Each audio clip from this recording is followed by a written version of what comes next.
অন্তর্বর্তী সরকারের মেয়াদ ও নির্বাচনের দিনক্ষণ ঠিক হয়নি। ভয়েস অফ আমেরিকাকে মোহাম্মদ ইউনূস আইন মেনে ফেরত চাইবে হাসিনাকে। খাগড়াছড়িতে ধর্ষণের অভিযোগে শিক্ষককে পিটিয়ে হত্যার পর পাহাড়ি ও বাঙালিদের মধ্যে উত্তেজনা, ১৪৪ ধারা জারি। বেক্সিমকো শেয়ারে কারসাজে জড়িত ৯ ব্যক্তি ও প্রতিষ্ঠানকে রেকর্ড ৪২৮ কোটি টাকা জরিমানা করেছে বিএসই। বকেয়া বেতনের দাবিতে আজও আশুলিয়া ও গাজীপুরে পোশাক শ্রমিকদের সড়ক অবরোধ, আন্দোলনে উস্কানি দেখছেন শ্রম উপদেষ্টা। এবং সুপার শপে নিষিদ্ধ পলিথিন ব্যাগ ব্যবহার, শাহজালাল আন্তর্জাতিক বিমানবন্দর ঘিরে ৩ কিলোমিটার এলাকা নীরব জোন ঘোষণা।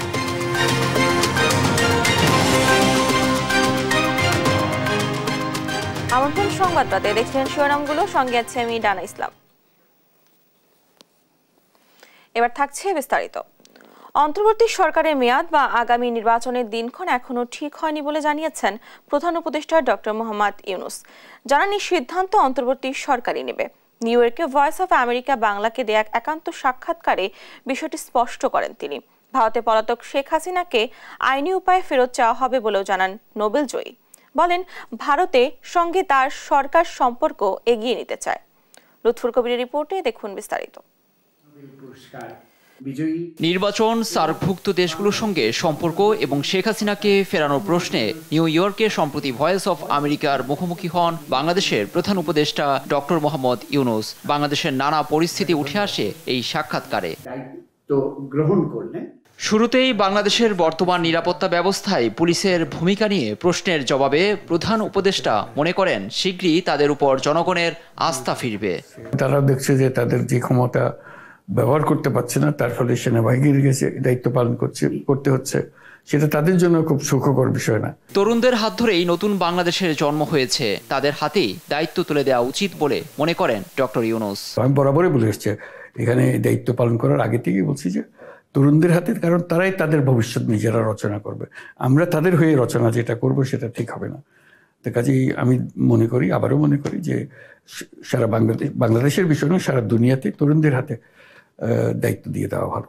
বাংলাদেশের নির্বাচন কবে হবে সময় ও দিনক্ষণ এখনো ঠিক হয়নি বলে ভয়েস অফ আমেরিকার বাংলাকে জানান প্রধান উপদেষ্টা। সরকার তো কোনো মত দেয় না এই পর্যন্ত। কাজেই সরকার কখন মেয়াদ ঠিক করবে সেটা সরকারকে বলতে হবে। সরকার না বলা পর্যন্ত তো সেটা সরকারের মেয়াদ হচ্ছে না। সীমান্ত সহ নানা ইস্যুতে ভারতের সঙ্গে বাংলাদেশের সম্পর্ক নিয়ে উঠে আসে সাক্ষাৎকারে। তিক্ততা পেছনে ঠেলে দুদেশের স্বার্থে সম্পর্ক এগিয়ে নেওয়ার পক্ষে ডক্টর ইউনূস। আমরা তাদের কাছে পরিষ্কার করে বলে দিচ্ছি যে আমরা চাই, সুসম্পর্ক চাই, কারণ এটা ভারতেরও দরকার, আমাদেরও দরকার। আমরা দুই প্রতিবেশী। ভারতে পলাতক সাবেক প্রধানমন্ত্রী শেখ হাসিনাকে আইনগতভাবে ফেরত চাওয়া হবে বলে জানান এই নোবেল জয়ী। এটা একটা আইনগত বিষয়, নিশ্চয়ই আমরা তাকে ফেরত চাইবো, যেখানেই থাকুক তিনি ফেরত চাইবে। যখন আইনগতভাবে আমরা যে সিদ্ধান্ত আছে সেই সিদ্ধান্ত আমরা বাস্তবায়ন করতে পারি। সাক্ষাৎকারে সার্ক পুনর্গঠনের উপর জোর দিয়েছেন ডক্টর ইউনূস। এছাড়া নতুন করে মিয়ানমারের রোহিঙ্গাদের বাংলাদেশে আশ্রয় দেওয়া সম্ভব নয় বলে জানান তিনি। ক্ষমতা যাওয়া উচিত। লুৎফর কবির, নিউজ ডেস্ক, দেশ টিভি। সংস্কার নিয়ে তাড়াহুড়া না করতে প্রবাসী বাংলাদেশির অনুরোধ করেছেন বলে জানিয়েছেন পররাষ্ট্র উপদেষ্টা তৌহিদ হোসেন। এদিকে নিজেদের স্বার্থেই ভারতের সাথে সম্পর্ক ভালো রাখার উপর জোর দিয়ে তিনি বলেন, আগামী নভেম্বরে থাইল্যান্ডে বিমস্টেক সম্মেলনের ফাঁকে হতে পারে ঢাকা দিল্লি বৈঠক। ৪ অক্টোবর মালয়েশিয়ার প্রধানমন্ত্রীর ঢাকা সফরের কথাও জানান তিনি। শিউরি রায়কে সঙ্গে নিয়ে জানাতুল মোহনার প্রতিবেদন। জাতিসংঘের সাধারণ পরিষদের অধিবেশন নিয়ে মঙ্গলবার বিকেলে পররাষ্ট্র মন্ত্রণালয়ে সংবাদ সম্মেলন করেন পররাষ্ট্র উপদেষ্টা মোহাম্মদ তৌহিদ হোসেন।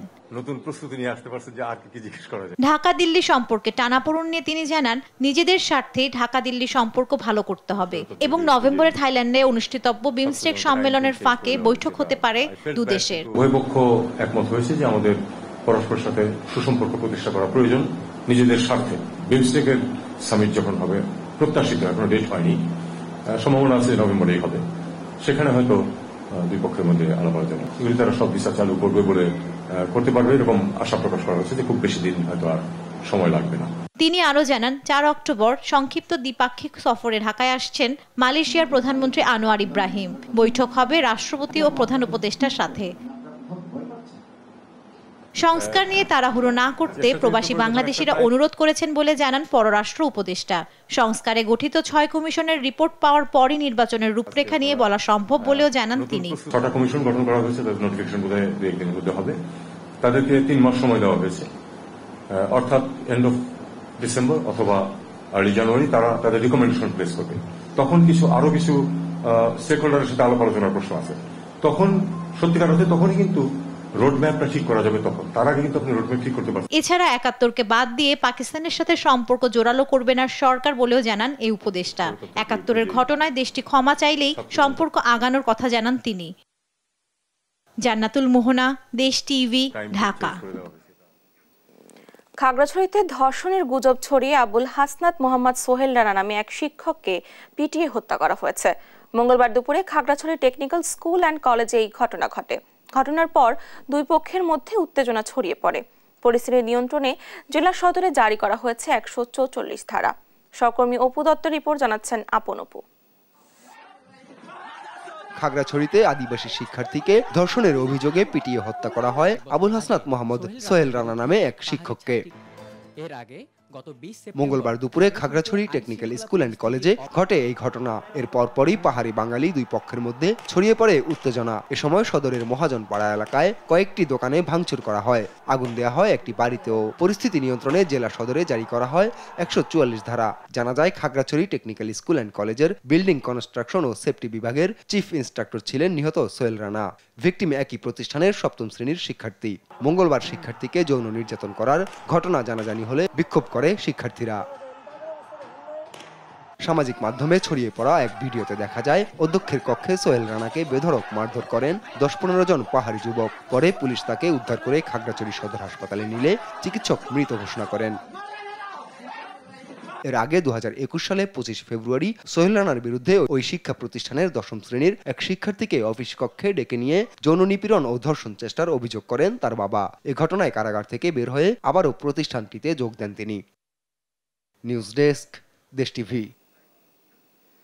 দেশের আইনশৃঙ্খলা পরিস্থিতি খুব ভালো বলা না গেলেও সন্তোষজনক বলে মন্তব্য করেছেন স্বরাষ্ট্র উপদেষ্টা জাহাঙ্গীর আলম চৌধুরী। জানান, শিগগিরই পুলিশ, বিজিবি ও আনসার বাহিনীতে নিয়োগ শুরু হবে। যেসব পুলিশ সদস্য কর্মস্থলে যোগদান করেনি তাদের অপরাধে উল্লেখ করে ব্যবস্থা নেওয়ার কথাও জানান তিনি। এবারের দুর্গাপূজা সবচেয়ে শান্তিপূর্ণ উৎসব মুখর হবে বলেও জানান উপদেষ্টা। তৌফিক মাহমুদ মুন্নার রিপোর্টে বিস্তারিত। ছাত্র জনতার অভ্যুত্থানে শেখ হাসিনা সরকারের বিদায়ের পর দায়িত্ব নেয় অন্তর্বর্তীকালীন সরকার। শুরুতেই হিমশিম খেতে হয় আইন শৃঙ্খলা বাহিনীর পরিস্থিতি নিয়ে। পুরো পুলিশ বাহিনীকে ঢেলে সাজাচ্ছে সরকার। এরই মধ্যে ঘনিয়ে এসেছে সনাতন ধর্মাবলম্বীদের সবথেকে বড় উৎসব শারদীয় দুর্গোৎসব। এমন বাস্তবতায় মঙ্গলবার সকালে স্বরাষ্ট্র মন্ত্রণালয়ে আইন শৃঙ্খলা পরিস্থিতি নিয়ে বৈঠকে বসে উপদেষ্টা পরিষদ। অংশ নেন আইন শৃঙ্খলা রক্ষাকারী বিভিন্ন বাহিনীর প্রধান ও প্রতিনিধিরা। প্রায় 2 ঘন্টা ধরে চলে এই বৈঠক। বৈঠক শেষে কথা বলেন স্বরাষ্ট্র উপদেষ্টা। বলেন, আইন শৃঙ্খলা পরিস্থিতি খুব বেশি ভালো না হলেও এবারে দুর্গাপূজা সব থেকে শান্তিপূর্ণ ও আনন্দময় হবে। পূজাটা যেন একেবারে নির্বিঘ্নে হতে পারে, এই জন্য আমাদের যত ধরনের পদক্ষেপ নেওয়া আমরা তা নিব এবং আমরা আশা করব এবারের পূজা যত পূজা হয়েছে ওর থেকে এইবারের পুজোই সবচেয়ে বেশি ভালো হবে। আইন শৃঙ্খলা পরিস্থিতি আপনারা জানেন, আইন শৃঙ্খলা উন্নতি হওয়ার আরও অনেক রয়ে গেছে। যেহেতু আমাদের আইন শৃঙ্খলা পরিস্থিতিতে খুব ভালো আমি বলবো না, বাট স্যাটিসফ্যাক্টরি আমি বলবো।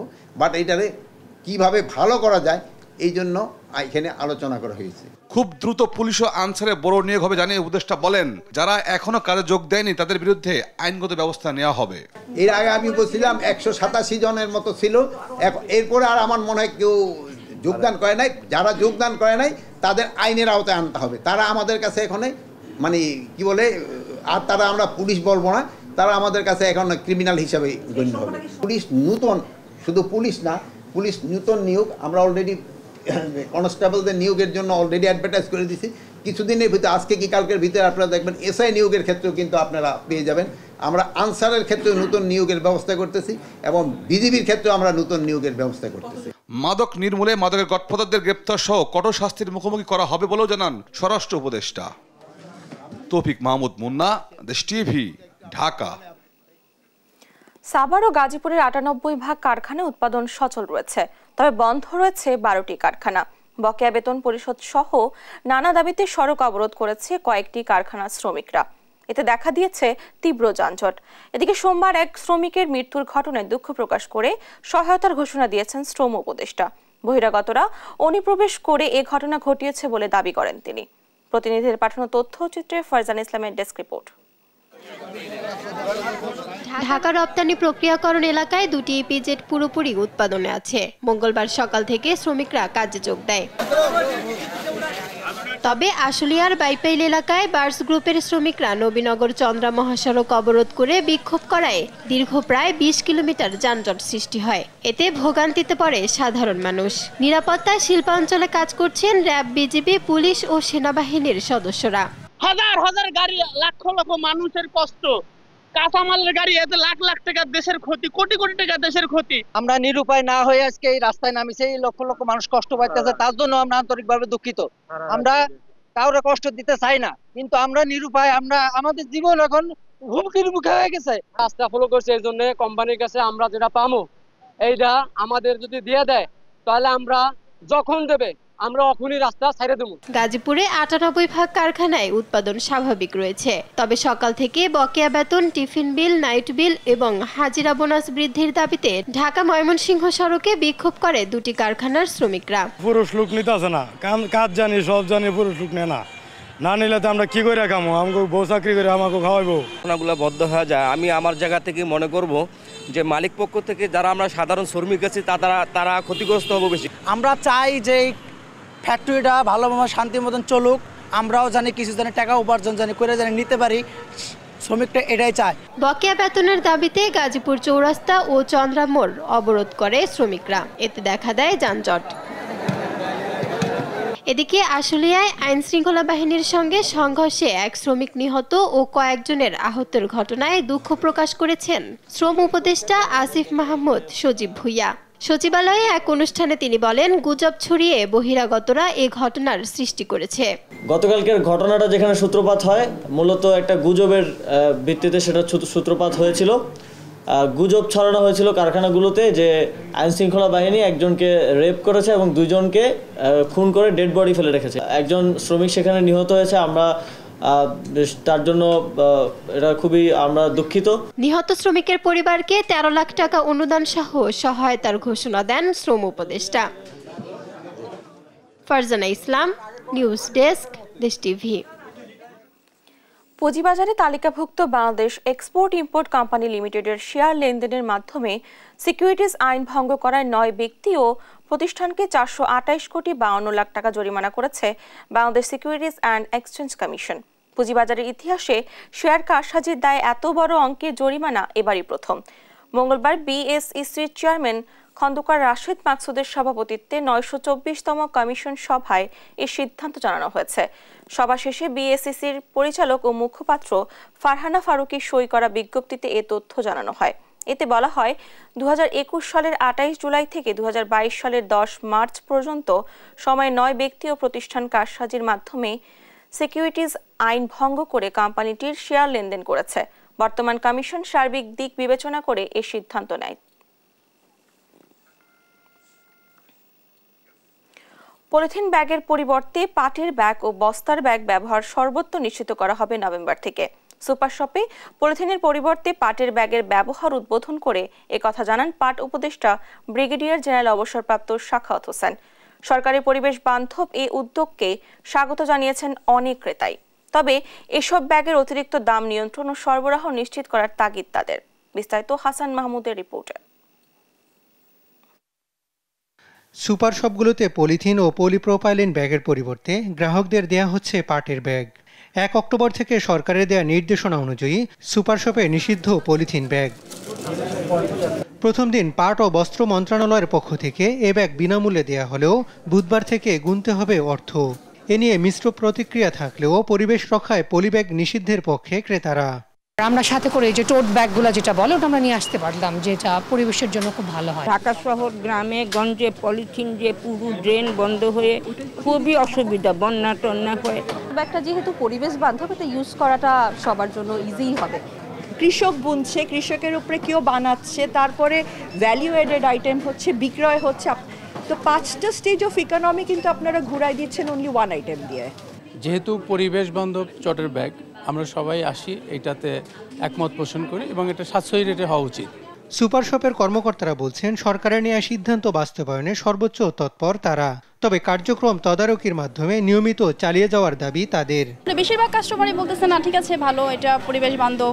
আমরাও স্বাগত জানাচ্ছি, এটা একটা পরিবেশ বান্ধব, এটা ইউজ করা যায়। এটা পলিথিন আমাদের যেভাবে ধ্বংস করে দিছে, দেশ পাট তো হারিয়ে গেছে আমাদের দেশ থেকে। মঙ্গলবার সকালে গুলশানের একটি সুপার শপে এ কার্যক্রম উদ্বোধন করেন পাট ও বস্ত্র মন্ত্রণালয়ের উপদেষ্টা brigadier general M Sakhawat Hossain. বলেন, পলিথিনের কারণে পরিবেশ বিপর্যয় ঘটছে। ঢাকা শহরে জলাবদ্ধতার অন্যতম কারণ পলিথিন। আমাদের জন্য খুব একটা বিপজ্জনক অবস্থা হয়ে ওঠে। এই ঢাকা শহরে যতগুলো সোয়ারেজ লাইন, যত লাইন, এর ভিতরে পরিষ্কার করতে গেলে শুধু প্লাস্টিকের ব্যাগ বের হয়। এবং যেই কারণে সামান্য কিছু বৃষ্টি হলে ঢাকা শহর তলিয়ে যায়।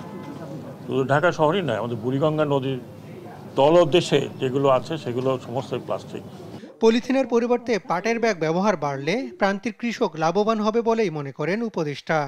আমি মনে করি যদি আমরা আমাদের মার্কেটটাকে 100% না হলেও আমাদের মার্কেটটাকে যদি আমরা এই পাটের ব্যবহারটা বাড়াতে পারি, তাহলে এখানে আমরা যে ইকোনমিক ডেভেলপমেন্টের কথা বলছি, সেই ইকোনমিক ডেভেলপমেন্ট শুধু যে যারা ম্যানুফ্যাকচার করছেন তাদেরই নয়, একদম প্রান্তিক অঞ্চলে যারা কৃষক আছেন তারা কিন্তু উপকৃত হবেন। পলিথিন ব্যাগ বন্ধে 1 নভেম্বর থেকে খোলা বাজার ও কারখানায় অভিযানে নামবে সরকার। হাসান মাহমুদ, দেশ টিভি, ঢাকা। শব্দ দূষণ রোধে হযরত শাহজালাল আন্তর্জাতিক বিমানবন্দর ঘিরে 3 কিলোমিটার এলাকাকে নীরব জোন ঘোষণা করা হয়েছে। সিদ্ধান্ত কার্যকরে আগামী 7 দিন মাঠে থাকবে আইনশৃঙ্খলা বাহিনী ও স্বেচ্ছাসেবীরা। অহেতুক হর্ন বাজালে মুখোমুখি হতে হবে জেল জরিমানার। তবে শব্দ দূষণ নিয়ন্ত্রণে যানবাহন চালক ও সাধারণ মানুষের সহযোগিতা চেয়েছেন পরিবেশ উপদেষ্টা সৈয়দা রিজওয়ানা হাসান। কায়েস রাহাদের প্রতিবেদন, জানাচ্ছেন নাফিয়া ফিরজানা। অতিরিক্ত শব্দ দূষণের দিক থেকে বাংলাদেশ বরাবরই প্রথম সারির দেশ। এখানে যথেচ্ছা যত্রতত্র হর্ন বাজানো হয়। এ কারণে দূষিত হচ্ছে পরিবেশ, বাড়ছে রোগবালাই। শব্দ দূষণ রোধে শাহজালাল আন্তর্জাতিক বিমানবন্দর ঘিরে 3 কিলোমিটার এলাকাকে নীরব জোন ঘোষণা করা হয়েছে। মঙ্গলবার সকালে পরিবেশ উপদেষ্টা সৈয়দা রিজওয়ানা হাসান নীরব এলাকা বাস্তবায়ন কার্যক্রম উদ্বোধন করেন। বলেন, সচেতনতা ও আইন প্রয়োগের মাধ্যমে মানুষের অভ্যাসগত পরিবর্তন আনতে হবে।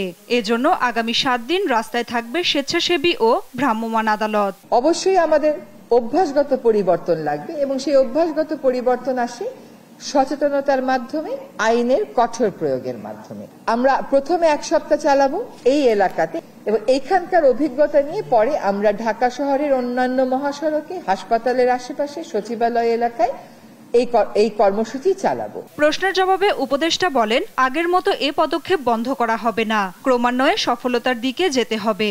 এর আগের বারের যে অভিযানটা করেছিলেন সেই অভিযানের কথা বললেন, আমার ধারণা, তখন তো আমি আপনাদের সাথেই ছিলাম, আমার ধারণা যে ওটা পারসিস্টেন্সটা ছিল না, যে ক্রমাগত কাজটা করে যাওয়া এটা ছিল না, সেটা আমরা এবার হতে দেব না। সেজন্য আমরা গোটা ঢাকা শহরের যে শব্দ দূষণ, এটা আমরা আইনের প্রয়োগ জরিমানা দিয়ে শুরু করতে চাচ্ছি ডিসেম্বর-জানুয়ারিতে। শব্দ দূষণ নিয়ন্ত্রণে সবার সহযোগিতাও চান উপদেষ্টা। নাফিয়া ফারসানা, দেশ টিভি, ঢাকা। তিস্তার পানি কমতে শুরু করে উত্তরাঞ্চলে বাড়ছে নদী ভাঙন। নিঃস্ব হয়েছে শত শত পরিবার। এখনো পৌঁছায়নি ত্রাণ সহযোগিতা। ভোগান্তি চরমে রয়েছে। সহকর্মীদের পাঠানো তথ্য চিত্রে সালমা জাহানের ডেস্ক রিপোর্ট। তিস্তার পানি কমায় ধীরে ধীরে নামতে শুরু করেছে বন্যার পানি, তবে বাড়ছে ভাঙন। অসহনীয় ভোগান্তিতে স্থানীয়রা। লালমনিরহাটে তিস্তার পানি কমলেও দেখা দিয়েছে নানা রকম জটিলতা। তীব্র ভাঙনে নিমিষে বিলীন হচ্ছে বসতভিটা, আমন ক্ষেত। গত 4 দিন ধরে পানি আসার কারণে বন্যায় তো বাড়িঘরগুলো তলে গেছে। তার সাথে পানির টানার সাথে সাথে বেশ কয়েকটা পয়েন্টে ভাঙন শুরু হয়েছে। ভাঙতি তো মনে করো আগভাগে ভাঙে, ফির আগভাগে বাঁধে, ফির পেছনে ভাঙে, এইভাবে ভাঙতে এসে নদী এখনো ভাঙতে এসে বস্তা ভাঙি যাইতেছে। তার পেছনে যে বাড়িঘর ছিল সবগুলো ভাঙি যাইতেছে। বাড়িঘর যে আমাদের নিয়ে এক জায়গায় থবো তার কোনো সময় নাই। তবে পানি উন্নয়ন বোর্ড বলছে জিও ব্যাগ ফেলে ভাঙন প্রতিরোধের চেষ্টা করা হচ্ছে। পানির এই ওঠা নামার কারণে আমাদের তিস্তা নদীর বেশ কিছু পয়েন্টে ভাঙন দেখা দিয়েছে। এর মধ্যে উল্লেখযোগ্য হচ্ছে আমাদের মহেশকোষা, গরিবুল্লাপাড়া, বাহাদুরপাড়া, হরিণচরা, খনিয়াগাছ, রাজপুর, তাজপুর এবং চিনাতুলিতে। এসব তথ্য আমরা ঊর্ধ্বতন দপ্তরে প্রেরণ করেছি। আমরা অনুমতি সাপেক্ষে জিও ব্যাগ বালি ভর্তি করে ভাঙন প্রশমন করার চেষ্টা করে যাচ্ছি। এদিকে কুড়িগ্রামে রাজারহাট, উলিপুর, চিলমারী উপজেলার 50টি গ্রাম বন্যা কবলিত হয়। পানিবন্দী অন্তত 1,500 পরিবার। তিস্তা অববাহিকার বন্যা পরিস্থিতির অনেকটাই উন্নতি হয়েছে, তবে পানি কমার সাথে সাথে তীব্র হয়েছে তিস্তা পাড়ের ভাঙন। এতে ব্যাপক ক্ষতির মুখে নদী পাড়ের বাসিন্দারা। দুই দিকে নদী ভাঙনে এই অঞ্চলে বাড়ি ঘর দুয়ার যা মানুষ খুব দুর্ভোগ কষ্টে আছে, ফাঁকা মাঠে আছে আর কি, জায়গা জমি কোথাও নাই যে কোনখানে বাড়ি করবে। সরকারি কোনো সহায়তা পায় নাই আজ পর্যন্ত। এখন আমরা কোথায় যাব? বাড়ি ঘর ভাঙি চুরি এখানে ফেলে থুয়েছি, হ্যাঁ, অস্থায়ী অবস্থা হয়ে আছি। হাজার হাজার বাড়ি ঘর দুয়ার আছে, সব বিলীন হয়ে যাবে। এবং যাত্রাপুর বাজার আমাদের পাশেই, বিজিবি ক্যাম্প আমাদের পাশেই আছে, তারপরে প্রাইমারি স্কুল আছে সরকারি। এগুলোর জন্য সরকার জন্য দ্রুত একটু কাজ করলে আমাদের এলাকাটা একটু হলেও সেভ হবে। রংপুরেও তিস্তার পানি নামতে শুরু করেছে, তবে দুর্ভোগ কমেনি। ফসলি জমি, বসতভিটা যাচ্ছে নদীগর্ভে। দিশেহারা হয়ে পড়েছে চরাঞ্চলের বাসিন্দারা। আমাদের বন্যায় পাকা রাস্তাঘাট সব ভাঙি ছড়িয়ে গেছে। এখন গাড়িও চলে না, ইস্কাও চলে না, কিছুই চলে না। আমরা যাওয়া ইচ্ছা করবো কি দিয়ে? বাড়িঘর ভাঙি গেছে, মেলা ক্ষয়ক্ষতি হয়েছে, আমরা তো রাইতে ঘুমাইতে পারি না। দক্ষিণাঞ্চলের বন্যা মোকাবিলায় যেভাবে সারা দেশ জেগেছিল, উত্তরাঞ্চলের ঠিক একইভাবে সবাই মানবিক হবে, এমন প্রত্যাশা স্থানীয়দের। সালমা জাহান, নিউজ ডেস্ক, দেশ টিভি।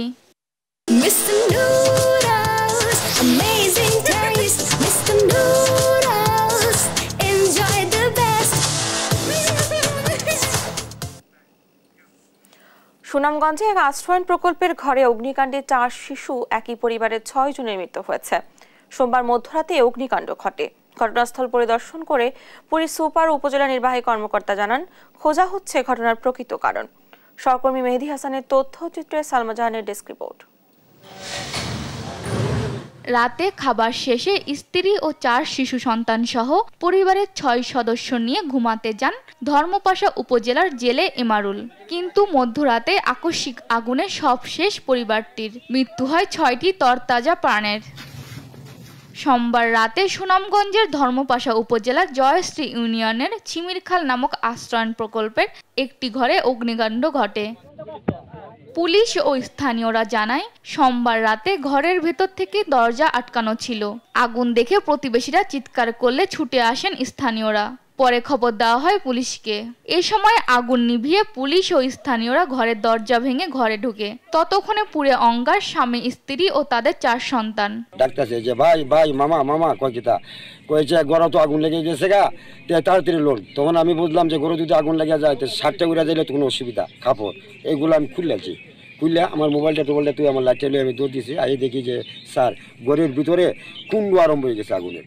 ঘটনাস্থল পরিদর্শন করে পুলিশ সুপার ও উপজেলা নির্বাহী কর্মকর্তা জানান, তদন্ত শেষে জানানো যাবে আগুন লাগার কারণ। আমরা গিয়ে দেখি যে ওখানে যে 6 জন যারা মারা গেছেন তাদের লাশগুলো আসলে কোনো কিছু অবশিষ্ট নেই, চেনার কোনো সুযোগ নেই। এক কথা বলতে বিধ্বস্ত। সিআইডির ক্রাইম সিন ইউনিট ওরা রওনা দিয়েছে, পিবিআর তদন্ত টিমে রওনা দিয়েছে। ওরা আসলে পরে আমরা আসলে সবাই মিলে জিনিসটা দেখে এবং আশপাশের ঘটনা পর্যবেক্ষণ করে আমরা চেষ্টা করছি যে কীভাবে ঘটনা ঘটল। এই ঘটনার তদন্ত নিশ্চিতে যুক্ত হচ্ছেন সিলেটের একটি সিআইডি দলও। নিউজ ডেস্ক, দেশ টিভি।